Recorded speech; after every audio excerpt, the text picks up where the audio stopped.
بسم اللہ الرحمن الرحیم۔ حضور صلی اللہ علیہ وسلم نے ارشاد فرمایا، تسحروا فإن السحور برکۃ، یعنی سحری کھایا کرو کیونکہ اس میں برکت ہے۔ تو آپ صلی اللہ علیہ وسلم کی یہ بڑی پیاری حدیث مبارکہ ہے جس میں آپ صلی اللہ علیہ وسلم نے سحری کی برکت اور سحری کی فضیلت بیان کر دی ہے۔ اسی طرح آپ صلی اللہ علیہ وسلم نے ایک موقع پر ارشاد فرمایا کہ 3 چیزوں میں برکت ہے، جماعت میں، سرید میں اور سحری کھانے میں۔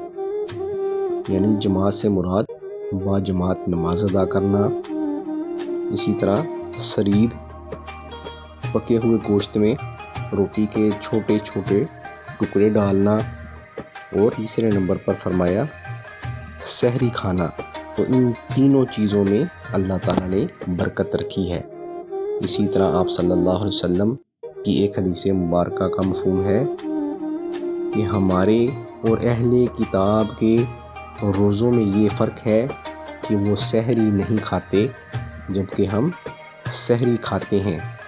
اسی طرح آپ صلی اللہ علیہ وسلم نے مزید اس کی فضیلت بیان کرتے ہوئے ارشاد فرمایا کہ وہ لوگ جو سحری کھاتے ہیں یصلون علی المتسحرین، یعنی فرشتے ان پر رحمتیں نازل کرتے ہیں۔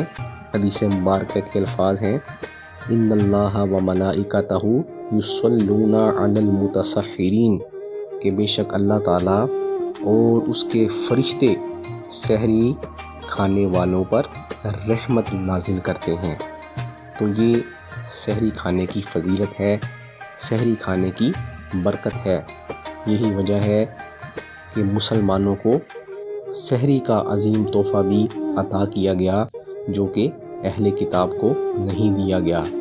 تو اللہ تبارک و تعالیٰ سے دعا ہے کہ ہمیں روزوں کا ادب و احترام کرنے کی توفیق عطا فرمائے اور ٹائم پر اٹھ کر سحری کھانے کی توفیق عطا فرمائے۔ والسلام علیکم ورحمۃ اللہ وبرکاتہ۔